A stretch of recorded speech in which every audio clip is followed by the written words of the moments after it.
छत्तीसगढ़ में steering committee की बैठक चल रही है और महाधिवेशन है, आज से शुरू हो रहा है। स्टीयरिंग कमेटी की बैठक चल रही है, पूरे देश भर के नेता हमारे यहाँ पर उपस्थित हैं। छत्तीसगढ़ में गजब का माहौल है। हर्ष उल्लास के साथ, उत्साह के साथ कांग्रेस पार्टी के सभी कार्यकर्ता देश भर से आए और हमारे उत्साह को अगर किसी ने बढ़ाया तो मोदी जी ने बढ़ाया। मैं मोदी जी का आपके चैनल के माध्यम से बहुत धन्यवाद करूंगा कि उन्होंने जो ईडी की रेड्स करवा रहे हैं वो घूम घूम के, उससे हम लोग डर नहीं रहे और उत्साहित हो रहे हैं और हम लड़ने के लिए तैयार हैं। और आने वाले समय में हम इस तरीके की सरकार जो लोगों की सोच, उनके विचार, उनकी जबान को बंद करना चाहती है, हम उनको गिरा के रहेंगे। जिस तरीके से भारत जोड़ो यात्रा निकाली गई था, महाधिवेशन है, क्या उद्देश्य है?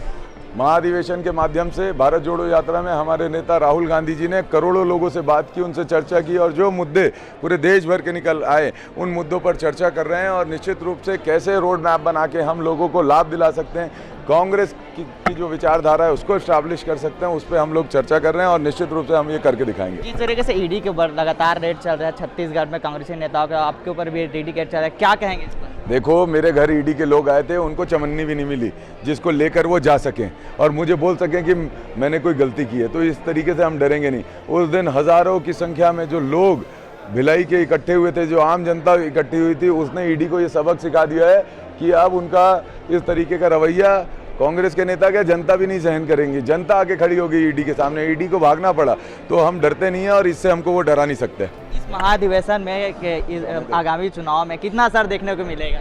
देखिए, ऐसा है, महाधिवेशन के माध्यम से हम सब कांग्रेस को एकजुट कर रहे हैं। एकजुट होकर हमारे सारे कार्यकर्ता ट्रेंड होकर मैदान में निकलेंगे और निश्चित रूप से इस महाअधिवेशन से उन सभी मुद्दों का रोड मैप तैयार होगा, जिस रोड मैप के थ्रू हम आने वाले समय में 2023, 2024 और पूरे देश के अंदर कांग्रेस की मजबूत वापसी करेंगे। बिल्कुल, ये थे हमारे साथ विधायक देवेंद्र यादव, जिनका साफ तौर से कहना है इस महाअधिवेशन के आने वाले वक्त में ही मजबूत पार्टियां बनेगी। कैमरामैन नवेश खान के साथ महेश कुमार साहू, रायपुर।